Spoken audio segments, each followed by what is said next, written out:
Había un silencio en la sacristía que pesaba más que cualquier órgano suspendido. Isabel permanecía inmóvil en su vestido blanco, las manos juntas sobre el encaje, mientras el murmullo de los invitados se colaba por la puerta. Un murmullo que ya no era solo curiosidad, sino cuchicheo de sorpresa y de cuchillos. El cura había salido a preparar la primera estrofa. El padrino ajustaba la corbata con las manos temblorosas. Ella miró la ventana por un instante. Contó en su cabeza los segundos que parecían latidos demasiado largos, y entonces apareció el sobre, deslizado con la delicadeza de quien coloca una sentencia. No hubo trompetas ni señal, solo un papel doblado, la caligrafía que conocía y el nombre suyo en la tapa. Cuando lo abrió, las palabras que encontró no fueron promesas ni juramentos, fueron razones frías, medidas y satisfactorias para aquel que decidió marcharse sin mirarla a los ojos. Rodolfo hablaba de diferencias que no se podrían soslayar, de la imprudencia de mezclar linajes y fortuna, de un compromiso imposible frente a la opinión del pueblo. Su disculpa era una defensa, su ausencia un gesto de cálculo. Había preferido la seguridad del apellido a la tempestad de la verdad. En la sacristía, la lectura fue corta. La frase final se clavó como un alfiler. No vendré. Un eco seco recorrió la nave. Algunos sollozaron, otros bajaron la mirada para no cruzar la de Isabel. Nadie, sin embargo, entendió la rapidez de su respuesta. No hubo escenas de reclamos ni gritos. No hubo escenas de telenovela. Hubo algo más sencillo y mucho más potente. Su decisión. Isabel posó la carta sobre el mármol, dejó que se quedara allí como una piedra que no quería arrastrar consigo, y sin esperar la condescendencia de nadie, se levantó. No buscó consuelo en manos ajenas, no permitió las palmaditas que pretendían curar lo que no era un golpe físico. Pasó por entre los bancos con la cabeza recta, con la dignidad como única compañía. La multitud observó. La respiración colectiva se convirtió en un silencio que la seguía a cada paso. Afuera, la calle era una cinta de polvo. Ella se encorvó solo un segundo para atarse los zapatos.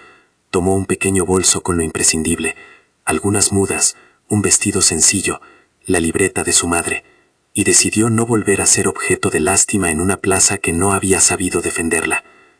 La noche la recibió con viento y con estrellas. Subió a un coche de alquiler que la llevó hasta la estación de tren. Mientras el convoy partía, la ciudad quedó atrás como una postal que alguien había borrado a pellizcos. La iglesia, las gasolineras de antaño, las lámparas con brillo amortiguado. Cada kilómetro que la separaba del altar era también un latido menos de la humillación, un pulso más hacia la posibilidad de respirar sin que cada aliento fuera una explicación para nadie. Si esta historia te está hablando de alguna manera, quédate conmigo.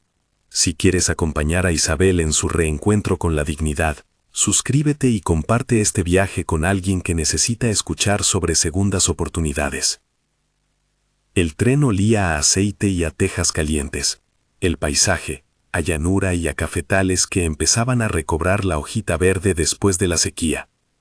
Llegó hasta la estación más próxima a la vieja finca familiar, un lugar que para muchos parecía olvidado por la cartografía social. La casa de la abuela, una construcción de muros gruesos y tejas vencidas, parecía a la vez una reliquia y una promesa.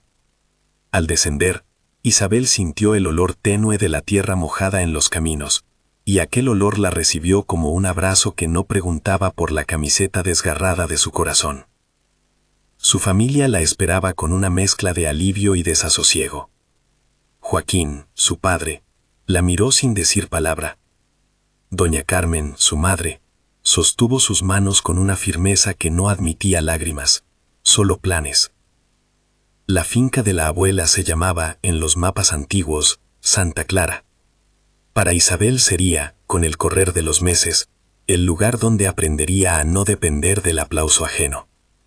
Al principio vivió en la casa principal, entre cortinas que tenían costuras de otra época, pero pronto comenzó a pasar más tiempo al lado de la tierra que en cualquier sala. Cuanto más trabajaba, más se afinaba la sensación de estar construyendo algo propio. El trabajo la transformó de maneras pequeñas y precisas. Levantar la pala al amanecer, sentir el barro ceder, las manos formando callos como mapas nuevos. Cada rasguño era una lección, cada surco una verdad trabajada por su propio cuerpo. Aprendió a distinguir los sonidos de la chacra, el murmullo del café al cambiar de hoja, el canto bajo de los gallos, el rascar de las cabras en el corral. Con seu Germano y doña Benedita, los caseiros de la finca, compartió la risa y el cansancio. No era una escena de heroísmo épico, era el pulso cotidiano de quien decide recomenzar. Entre regar hileras y cuidar de las lechugas, Isabel encontró que la tierra no preguntaba por antecedentes, solo pedía constancia y respeto. El trabajo fue también una terapia paciente. Había mañanas en las que el nombre de Rodolfo se le pegaba en la garganta. Otras veces, al acostarse, las imágenes de la sacristía volvían en forma de sombras. Pero en la labor física, descubrió ritmo. Y con el ritmo, una tregua. Su madre le escribía cartas que olían a sábanas planchadas y consejos. No regreses por la vana aprobación, decía una. Otra. Recuerda que tu valor no depende de miradas que no ven tu alma. Joaquín, más contenido, traía noticias prácticas. Pagos al día, trabajo por venir, recomendaciones de vecinos. Isabel guardaba las cartas en una cajita junto a la cama, como si fueran piezas de brújula.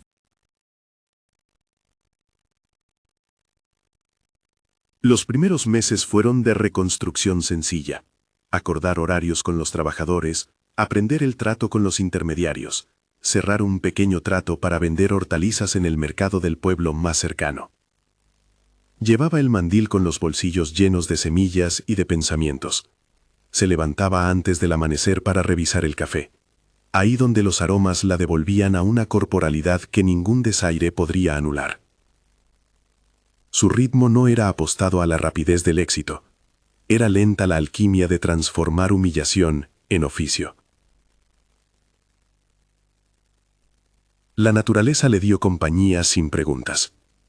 En una tarde de otoño, cuando la luz parecía filtrarse como a través de un tamiz de oro viejo, Isabel encontró consuelo en un gesto pequeño. Pondría un bebedero nuevo para los chanchos porque el viejo ya no servía. Lo hizo sola la primera vez. Y en el esfuerzo notó algo que no había sentido desde niña. El orgullo de quien ve nacer el fruto de sus manos. Seu Alberto, un pequeño productor que ayudaba con la cría, la miró con respeto, no con lástima. «Estás fuerte», le dijo con la voz áspera de quien ha visto muchas estaciones. Isabel sonrió. Y la sonrisa no fue para los demás. Fue para ella misma.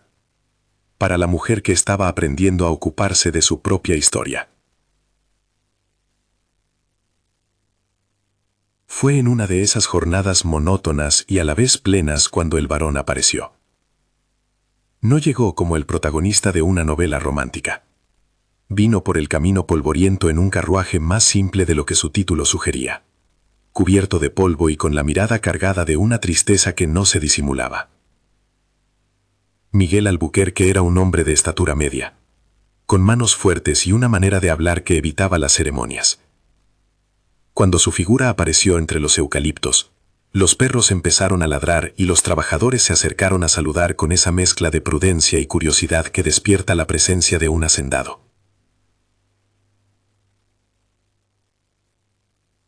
Su llegada tenía propósito. Quería ver la tierra y hacer una oferta. Miguel había oído que la finca debía venderse. En su mundo, las propiedades eran como piezas de un ajedrez que se movían de mano en mano según conveniencias. Isabel lo vio bajar del carruaje con el polvo pegado al sombrero, y sin teatralidad continuar hacia la casa. No había en él gesto de superioridad aparente. Más bien, una política de palabra corta y mirada franca. Se presentó con nombre y apellido. Y su voz encontró un hueco en la conversación como quien entra a un cuarto donde ya se desarrolla una historia sin su permiso. «He pasado por su puerta varias veces», dijo Miguel, quitándose el sombrero. «Me informaron que la finca podría venderse». Me interesa hablar de la compra. Isabel sintió un músculo de su cuello tensarse. La venta, que para muchos era una salida material, para ella representaba la posibilidad de cerrar la puerta al pasado. No estaba dispuesta a permitir que otro arribista dictara su destino por una suma. Respondió con la calma de quien ha aprendido que la palabra puede ser herramienta de defensa. No está a la venta, contestó ella. No ahora. Su respuesta fue simple pero cargada. Miguel levantó las cejas, no en señal de ofensa, sino de sorpresa comedida. Era la primera vez que una mujer frente a él respondía sin la falsa humildad que tanto lo irritaba. Con el paso de los minutos, su conversación derivó de lo comercial a lo humano. Él observó la finca como quien busca la honestidad en los contornos. Árboles, agua, el estado de los alambrados. Ella le habló de las siembras, de los obstáculos, de los sueños pequeños que pretendía realizar. Miguel escuchó, y cuando habló, lo hizo con la sinceridad de quien ha sufrido pérdidas que no se curan con cifras. En un momento de la charla, mientras la tarde se hacía azul y la sombra se alargaba, Miguel dejó escapar una confesión que quebró la distancia entre ellos. Mencionó, como quien pronuncia el nombre de un recuerdo que aún duele, a su mujer y al hijo que no pudo criar. Contó, sin culpas, que había perdido a ambos en una madrugada que todavía le parecía hecha de ceniza. No buscó compasión, no lo sacó como arma ni como ancla. Simplemente lo dijo, como quien muestra una cicatriz para que no la toquen sin permiso. La mención tuvo la fuerza de un espejo. Isabel, que había guardado su propio golpe en silencio, reconoció en el relato de Miguel una soledad similar a la suya. No idéntica, no intercambiable, pero sí afín en la tristeza que no pide que la entiendas para existir. Fue en esa tarde que se percataron de algo que ninguno de los dos diría en voz alta al principio. Habían sido moldeados por pérdidas que los obligaban a elegir cuidadosamente sus próximas compañías. Miguel no hizo la oferta inmediata de comprar.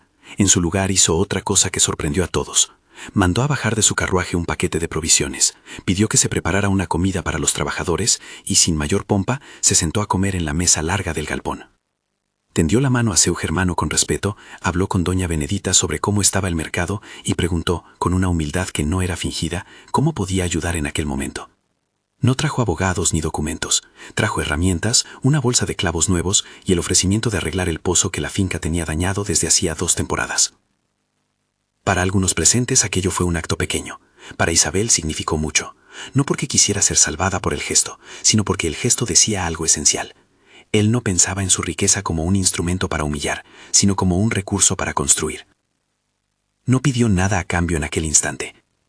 Esa neutralidad rompía el guión que ella había aprendido a esperar, la llegada del poderoso que exige precio. Los días que siguieron a su visita quedaron marcados por conversaciones que se filtraban como agua entre las piedras. Miguel regresaba en ocasiones, a veces para consultar sobre la calidad del café, otras para preguntar por el estado del alambrado. En cada visita mostraba una atención que no resultaba intrusiva. Compartía el trabajo con manos callosas en tardes donde, inesperadamente, se ponía a atar sacos o a reparar el cerco. Los trabajadores comenzaron a contar pequeñas anécdotas, que el señor traía comida cuando el invierno había sido duro, que se preocupaba por el bienestar de los animales de la finca ajena. No era un hombre que hiciera lo espectacular. Su presencia era más parecida a la de una lluvia que llega y decide quedarse en forma de insistencia paciente. Isabel, que había prometido no convertirse en sujeto de salvación ajena, observó con cautela. Reconocía en los actos de Miguel una dignidad distinta de la condescendencia. Aún así, mantenía su autonomía como bandera. Cuando él, una tarde, alzó la vista y dijo con sencillez que tenía la intención de fijar la frontera de su propiedad y evitar que los deudos codiciosos desistieran de hacer ofertas, ella lo miró con esa mezcla de gratitud y reserva que se reservan las almas que han sido heridas por el interés ajeno.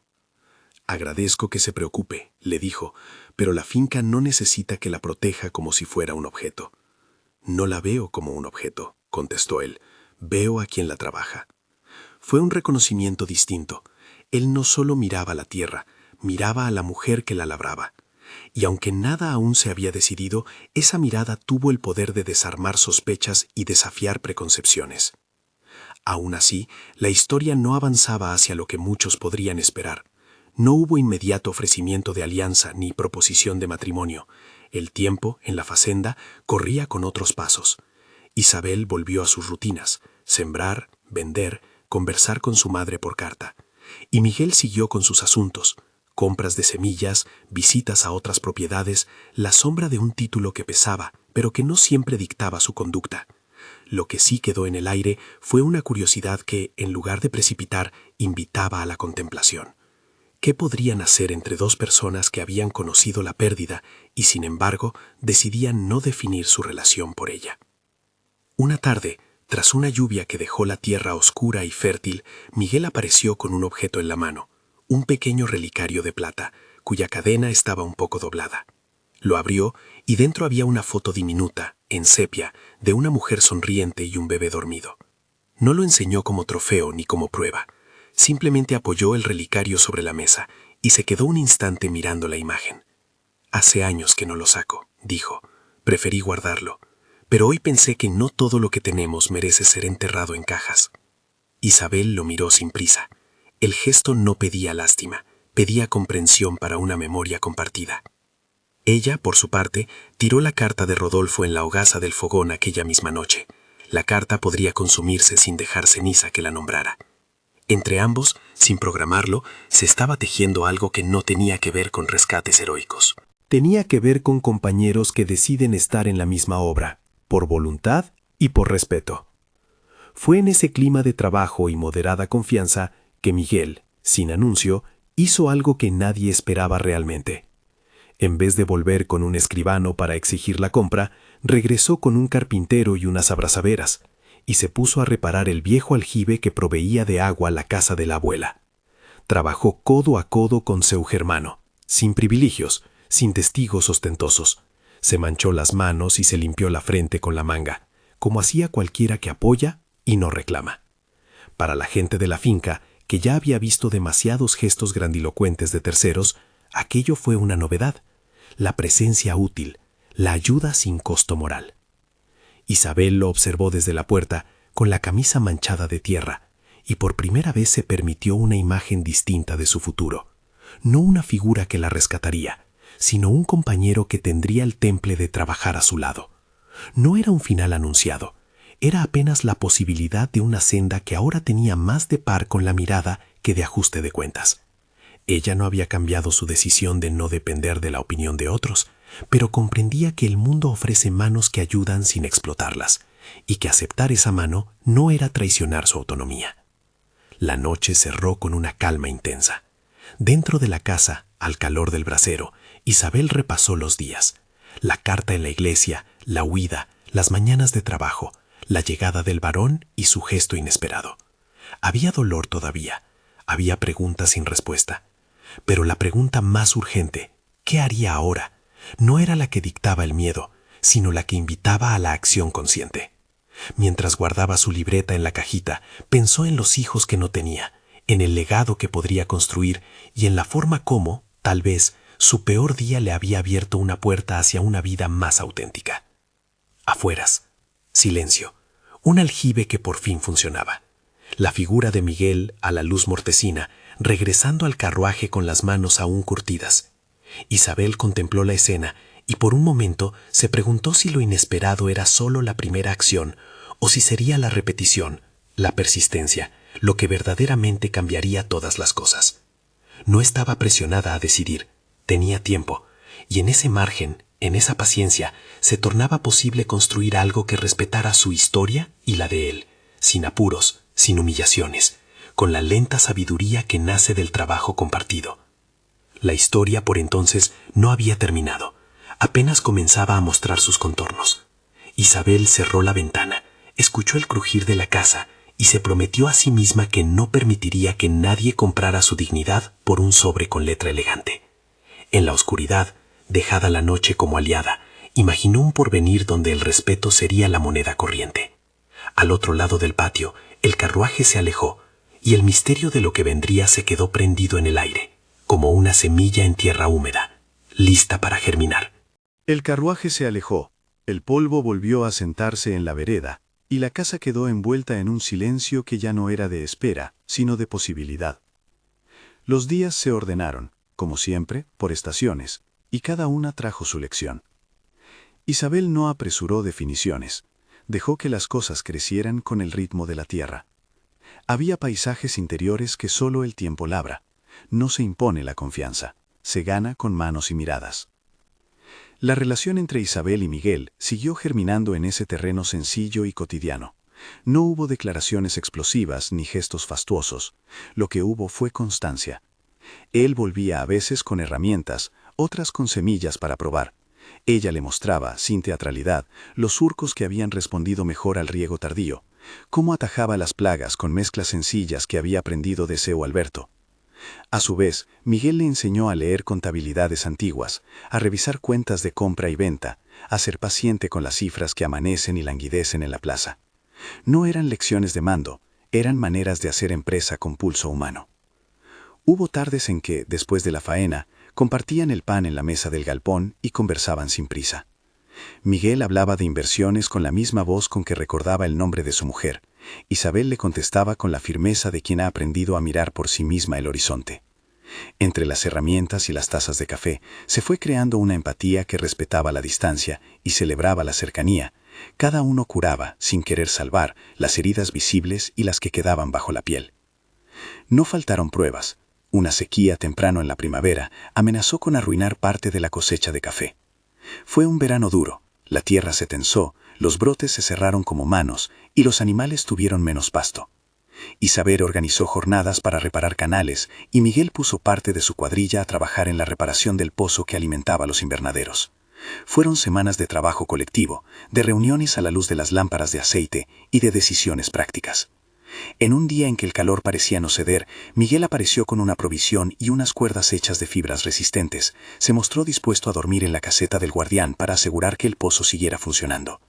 Esa disposición, otra vez, no fue un espectáculo, sino un gesto, una respuesta práctica a un problema real. En esas noches de cansancio, cuando la finca crujía como una embarcación que resiste la tormenta, Miguel también mostraba su fragilidad. A veces se quedaba callado en el borde del patio, mirando hacia la loma donde una vez había plantado eucaliptos con su esposa.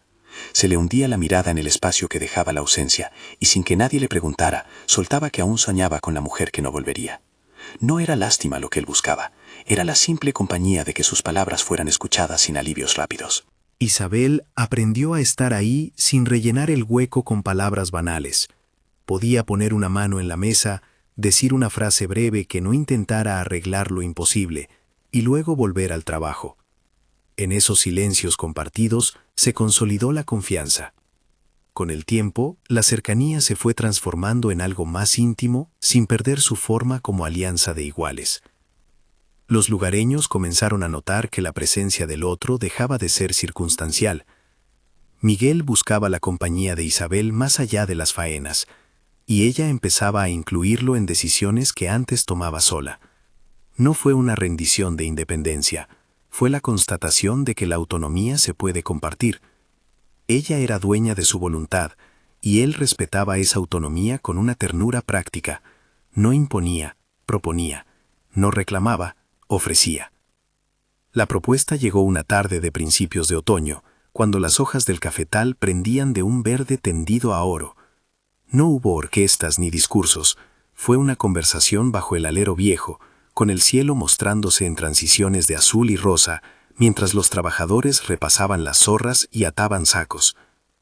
Miguel, que había aprendido ya a no dramatizar los gestos importantes, dejó sobre la mesa un sobre sencillo.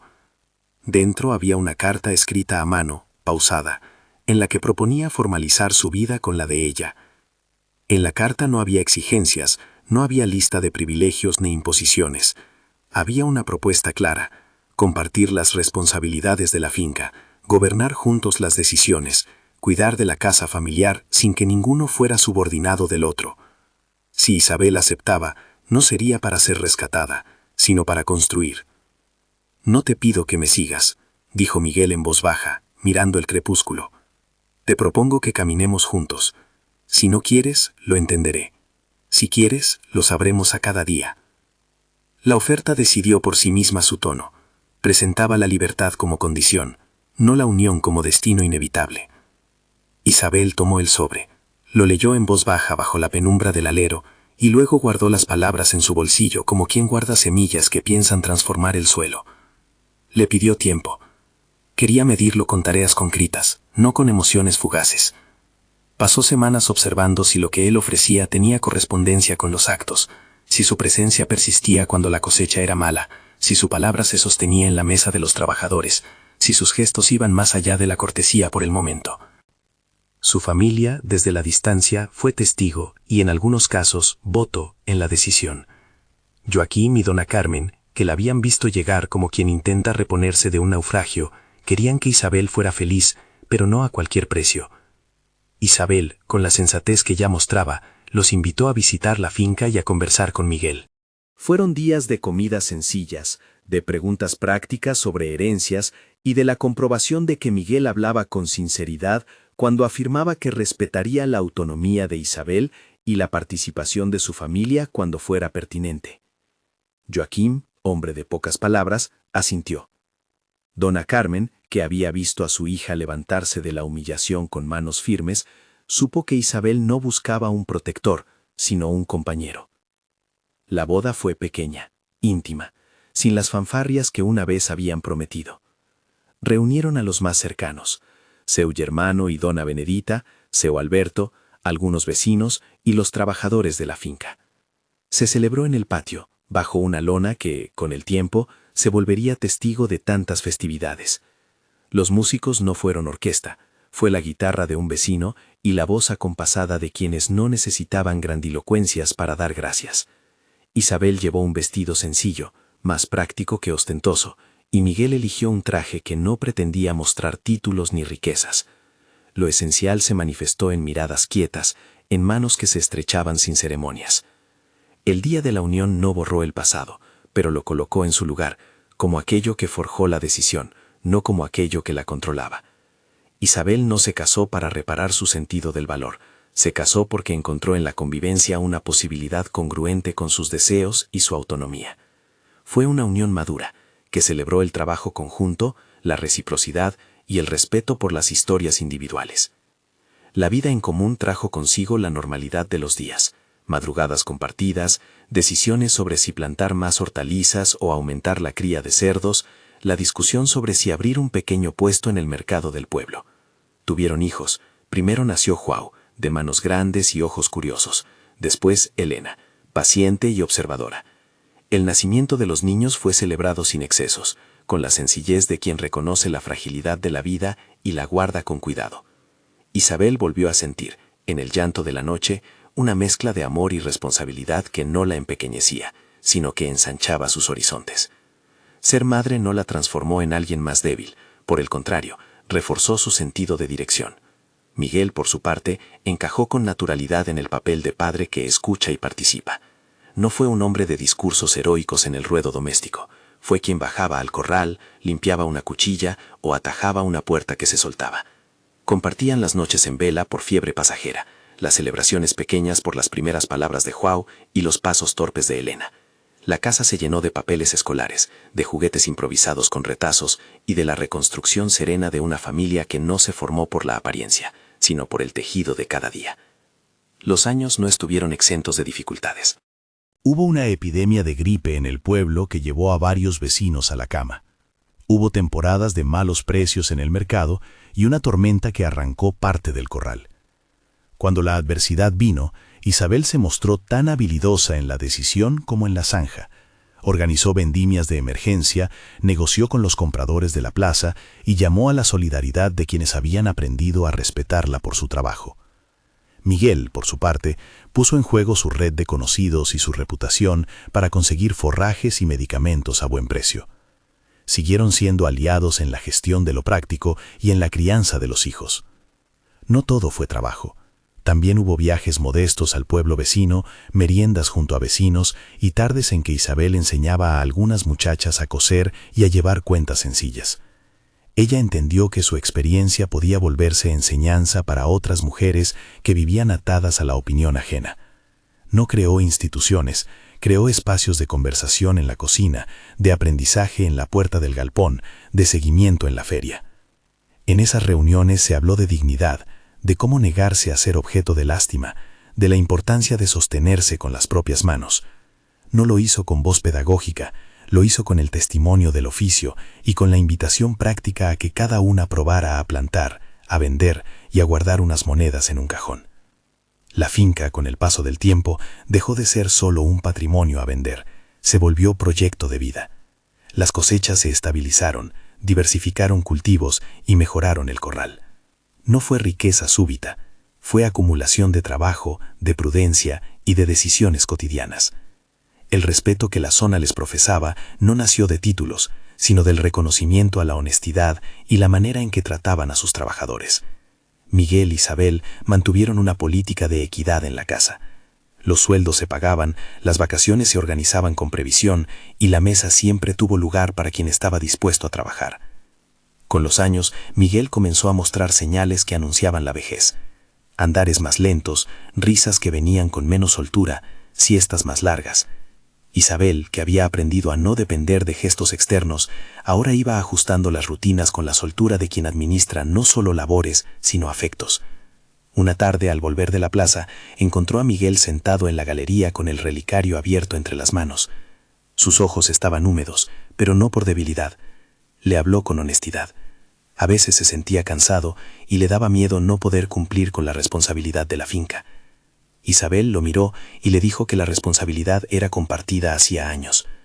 Le recordó que su presencia había sido y era el mayor capital, la capacidad de tomar decisiones con calma, de cuidar la casa y de enseñar a sus hijos. Él sonrió, con la satisfacción de quien había encontrado en la compañera exacta a alguien que mantendría el legado sin sacrificar la dignidad. Hubo un periodo en que la salud de Miguel se volvió frágil. Un mal que no llamaba la atención al principio, una tos que no cedía, una fatiga que se volvía más profunda, acabó por reclamar atención médica. Los viajes al pueblo para consultar al médico fueron más frecuentes. Se hicieron análisis, se discutió sobre medicaciones que costaban y sobre el riesgo de intervenciones. Miguel, hombre templado, aceptó que la vida no se curaba siempre con voluntad y trabajadores, y dejó a Isabel encargada de la gestión doméstica y de las decisiones más duras. Ella, que había vivido la humillación en la sacristía y la reconstrucción en los surcos, actuó con la misma serenidad. Habló con los médicos, habló con los vecinos, hizo cuentas, negoció plazos, y se aseguró de que la finca siguiera funcionando aún con ausencias prolongadas. Cuando la enfermedad empeoró, Miguel tuvo una noche en la que pidió a Isabel que le leyera fragmentos del diario que había empezado a escribir años atrás. Recuerdos sueltos, nombres de su mujer, sitios que había amado. Aquella lectura fue un rito. Isabel, sentada a su lado, leyó pasajes que hablaban de viajes de infancia, de la primera cosecha que compartió con su esposa y de la pequeña foto de la que aún conservaba memoria. Miguel escuchaba con lentitud, a veces interrumpiendo para corregir una fecha o para añadir un nombre. En ese intercambio había menos lástima que reconocimiento de una vida que había sido vivida con decencia. Cuando al fin Miguel murió, lo hizo rodeado de la familia que había construido. Fue una partida tranquila en el sentido de que había sido delineada con respeto y sin desvaríos. La comunidad se reunió para acompañar, los trabajadores cubrieron parte de los gastos y los vecinos se ofrecieron para sostener el ritmo de la finca en la primera temporada sin su mano. El funeral fue conforme al tono de su vida, sobrio, sin ostentación, con palabras que recordaban su honestidad y su costumbre de arremangarse. Para muchos, la pérdida fue profunda. Para Isabel, fue una herida que, como las otras, no pedía consuelo sino sentido. Ella lloró, sí, con la intensidad de quien pierde a quien fue compañero, no a quien la salvó. Lloró por las conversaciones que ya no habría, por los consejos que no recibiría, y por la ausencia física que el tiempo iba a convertir en memoria cotidiana. El duelo no borró la obra que habían hecho juntos. Isabel asumió la dirección de la finca con la misma determinación que la había traído hasta allí. No se escudó en la figura de Miguel para legitimar su autoridad, se apoyó en años de trabajo compartido, en el respeto ganado por su modo de dirigir y en la claridad de sus decisiones. Mantuvo los puestos de trabajo, honró las deudas, pagó a quien debía y se ocupó de los hijos. Joao y Elena, ya creciendo con la conciencia de pertenecer a una historia, participaron activamente. Joao mostró interés por las máquinas y fue aprendiendo de mecánica rústica. Elena se inclinó por los métodos de cultivo, por la selección de semillas y por la administración de la feria semanal. La finca, con nuevas generaciones tomando parte, se volvió semilla de valores. Isabel, que guardaba su libreta con las cartas de su madre y la carta que Rodolfo había dejado en la sacristía, comenzó a escribir ella misma. No eran diarios íntimos de un romanticismo fácil, eran anotaciones prácticas, fechas de siembra, recetas para remedios de las plantas, nombres de vecinos que podían ayudar en invierno. Pero también dejó fragmentos de enseñanza, cómo preguntar sin indignarse, cómo poner límites sin perder la compasión, cómo enseñar a las niñas a manejar el arado sin convertir la tarea en algo exclusivamente masculino. Esas notas se volvieron, con el tiempo, un manual de supervivencia para las mujeres del pueblo que buscaban reordenar su vida. Isabel se transformó, ante la mirada de su comarca, en algo parecido a una matriarca, no por un título, sino por la práctica de cuidar, y sobre todo por la humildad con la que compartía sus saberes. No se proclamó ejemplo, fue ejemplo por la coherencia de sus actos. Mantuvo la invitación a que otras mujeres trabajaran con ella, a que aprendieran a vender en el mercado, a que no se dejaran definir por la opinión de otros. Algunos hombres miraron con recelo esa mudanza de roles, la mayoría con respeto. Ella respondió con hechos, más puestos en la finca, jornales bien pagados y una mesa abierta donde se discutían cuestiones prácticas que alguna vez se resolvían en solitario. Los años continuaron su curso. Joao se casó con una joven que había aprendido con Isabel a plantar y a cuidar los libros de cuentas.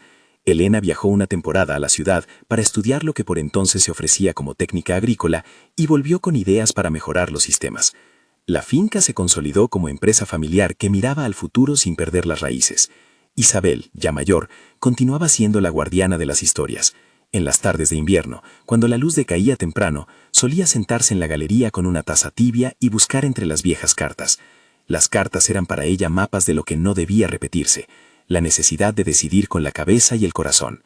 La muerte de Isabel cegó en una mañana clara, después de una noche en que las estrellas parecieron quedarse un poco más tiempo sobre la loma. No fue una caída súbita, ni un espectáculo. Su respiración se fue apagando con la misma dignidad con que había vivido. Antes de irse, dejó instrucciones precisas para la transición. Partió la tierra entre sus hijos, dejó la libreta de recetas y enseñanzas con una nota para que la abrieran cuando quisieran aprender. No para seguir recetas fijas, sino para entender un modo de vida. Sus hijos la enterraron en la sombra de los eucaliptos que ella tanto había cuidado. La gente vino a despedirla con respeto. Hubo quien dijo que la finca perdía a su corazón. Otros que ganaba la memoria de una mujer que había sabido convertir la humillación en enseñanza. Quedó sobre la mesa una hoja con su letra, pequeñas frases que no eran un legado de riquezas, sino de sentido. Entre líneas había verdades simples. No permitir que te definan. Trabajar con manos y hablar con la palabra. No pedir compasión donde debes encontrar comercio y respeto. Enseñar a quien viene detrás. Sus palabras no eran dogmas, eran invitaciones a una vida práctica, honesta y responsable. Los nietos crecieron oyendo historias sobre la sacristía, sobre el sobre y sobre la decisión de huir. No se convirtió en un relato de tragedia, sino en una narración de transformación. En las sobremesas se contaba cómo una mujer no se dejó convertir en objeto de burla, cómo buscó el trabajo y en el trabajo halló su dignidad, cómo encontró en un viudo respetuoso no un salvador, sino un compañero.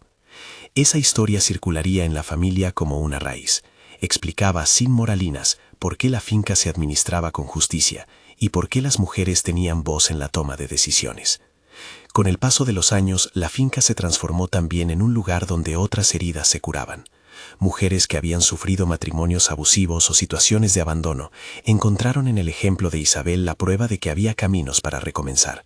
No fue un movimiento organizativo ni una campaña, fue un flujo de testimonios y de acompañamiento práctico. Alguien que ofrecía un trabajo, otra que enseñaba a vender y otra que escuchaba en la cocina. La cura no fue siempre completa. Algunas heridas dejaron cicatrices, otras se abrieron de nuevo. Pero había por lo menos una red que no juzgaba y que ofrecía trabajo y compañía sin condiciones humillantes. Cuando la nieta más pequeña preguntó una vez por qué Isabel había huido aquella noche de la sacristía, Joao le respondió con serenidad que su madre había huido para proteger su dignidad y construir un lugar donde nadie pudiera comprar su valor con un apellido. La niña miró al abuelo y entendió que la dignidad no era una palabra decorativa, sino una forma de actuar cada día. Al final, lo que quedó de aquel sobre sin firma en la sacristía no fue un rencor ni un relato de derrota, fue un punto de inflexión. La finca Santa Clara, con su olor a café y a tierra mojada, se convirtió en memoria viva de que la humillación no tiene por qué ser destino. La historia de Isabel se volvió para muchos un llamado silencioso, a no aceptar la condescendencia, a construir con las propias manos, a elegir la compañía que respete y a enseñar a quienes vienen detrás. Si estás escuchando esto y te reconoces en la sombra de una humillación pasada, recuerda que el primer paso no es la aprobación del mundo, sino la decisión de atender tu vida. Hay manos dispuestas a ayudar sin condiciones, hay tierras que aceptan la semilla, y hay compañeros que ofrecen respeto sin reclamar deuda. Tal como Isabel, puedes aprender a ser dueña de tu historia y, con paciencia, transformar lo peor en enseñanza para otros. Si esta historia te tocó, compártela con alguien que necesite recordar que empezar de nuevo no es signo de derrota, sino de valentía. Déjanos un comentario contando desde dónde nos escuchas. Tu voz puede sostener a otra persona que hoy necesita esperanza. Señor, protege a quienes huyeron por dignidad y sostiene a quienes cuidan con respeto. Danos manos para trabajar y corazones para acompañar. Amén.